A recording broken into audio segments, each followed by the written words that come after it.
നമസ്കാരം. Today at മലപ്പുറത്തിലേക്ക് സ്വാഗതം. Veliyankode Edakkazhiyur MLA റോഡിലൂടെ നിറയെ യാത്രക്കാരുമായി പോകവേ സ്വകാര്യ ബസ് വൈദ്യുതി തൂണിലിടിച്ച് അപകടം. പുത്തൻപള്ളിയിൽ നിന്നും എരമംഗലം കോതമുക്ക് വഴി എടപ്പാളിലേക്ക് പോകുന്ന ബാദുഷ ബസ്സാണ് അപകടത്തിൽപ്പെട്ടത്. വിദ്യാർത്ഥികൾ ഉൾപ്പെടെ 15ഓളം പേർക്ക് പരിക്കേറ്റു.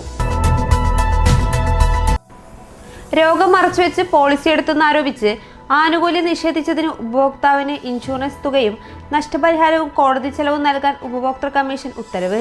പെരിന്തൽമണ്ണ കൊളത്തൂർ സ്വദേശി ഉമ്മർ നൽകിയ പരാതിയിലാണ് star health insurance company insurance തുകയായി 12,72,831 രൂപയും നഷ്ടപരിഹാരമായി 1 ലക്ഷം രൂപയും കോടതി ചെലവ് 20,000 രൂപയും നൽകണമെന്ന് വിധിച്ചത്. ജുബൈലിൽ വാഹനാപകടത്തിൽ അരീക്കോട് സ്വദേശി മരിച്ചു. അത്താണിക്കൽ സ്വദേശി സഹീദ് ചെറൂത്താണ് മരിച്ചത്. റോഡരികിൽ വാഹനം നിർത്തി തകരാർ പരിഹരിക്കുന്നതിനിടയിൽ മറ്റൊരു വാഹനം വന്നിടിച്ചായിരുന്നു അപകടമുണ്ടായത്. വേങ്ങര കൂരിയാട് ട്രാവലറും സ്കൂട്ടറും കൂട്ടിയിടിച്ച് സ്കൂട്ടർ യാത്രക്കാരന് ഗുരുതര പരിക്ക്. കോഴിക്കോട് ഭാഗത്തു നിന്ന് തൃശൂർ ഭാഗത്തേക്ക് പോവുകയായിരുന്ന ട്രാവലറും പനമ്പുഴ ഭാഗത്തു നിന്ന് വേങ്ങര ഭാഗത്തേക്ക് പോവുകയായിരുന്ന സ്കൂട്ടറുമാണ് കൂട്ടിയിടിച്ചത്. മലപ്പുറം SP ആയിരുന്ന സുജിത്താസ് ഉൾപ്പെടെയുള്ള പോലീസ് ഉദ്യോഗസ്ഥർ ബലാത്സംഗം ചെയ്തെന്ന പൊന്നാനി സ്വദേശിയായ വീട്ടമ്മയുടെ പരാതിയിൽ കേസെടുക്കാനുള്ള ഉത്തരവ് ഹൈക്കോടതി റദ്ദാക്കി. വീട്ടമ്മയുടെ പരാതിയിൽ കേസെടുക്കണമെന്ന് പൊന്നാനി മജിസ്ട്രേറ്റ് കോടതിക്ക് ഹൈക്കോടതി സിംഗിൾ ബെഞ്ച് നൽകിയ ഉത്തരവാണ് റദ്ദാക്കിയത്.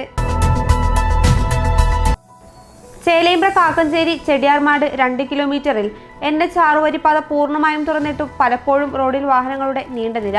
കഴിഞ്ഞ ദിവസം യൂണിവേഴ്സിറ്റി തൃശൂർ ഭാഗങ്ങളിലേക്കുള്ള 3 ട്രാക്കുകളിലും വൻ ഗതാഗത കുരുക്ക് അനുഭവപ്പെട്ടു. മഞ്ഞപ്പിത്തം പടരുന്ന കുറ്റിപ്പുറം പഞ്ചായത്തിൽ കരുതൽ നടപടികൾ ഏകോപിപ്പിക്കാൻ ആരോഗ്യവകുപ്പ് ഉദ്യോഗസ്ഥരുടെ നേതൃത്വത്തിൽ അവലോകന യോഗം ചേർന്നു. ചാലിയാർ പഞ്ചായത്തിലെ 3-ാം ബ്ലോക്കിൽ പട്ടാപ്പകൽ പുലികളിറങ്ങി ആടിനെ കടിച്ചുകൊന്നു. ആടുകൾക്കൊപ്പം ഉണ്ടായിരുന്ന യുവാവ് ഓടി രക്ഷപ്പെട്ടു. പൗവത്ത് അമലാണ് പുലികൾക്ക് മുന്നിൽ നിന്ന് രക്ഷപ്പെട്ടത്. മങ്കട കരിമലയിൽ പുലിയെ കണ്ട സാഹചര്യത്തിൽ വനംവകുപ്പ് സ്ഥലത്ത് പരിശോധന നടത്തി. പുലർച്ചെയാണ് ടാപ്പിംഗ് തൊഴിലാളികൾ റബ്ബർ തോട്ടത്തിൽ പുലിയെ കണ്ടത്. പുലിയുടേതെന്ന് കരുതുന്ന കാലടികൾ പ്രദേശത്ത് കണ്ടെത്തിയിരുന്നു. ഇതോടെ ടുഡേ അറ്റ് മലപ്പുറം സമാപിക്കുന്നു. പുതിയ വാർത്തകളുമായി അടുത്ത ദിവസം കാണാം. നന്ദി.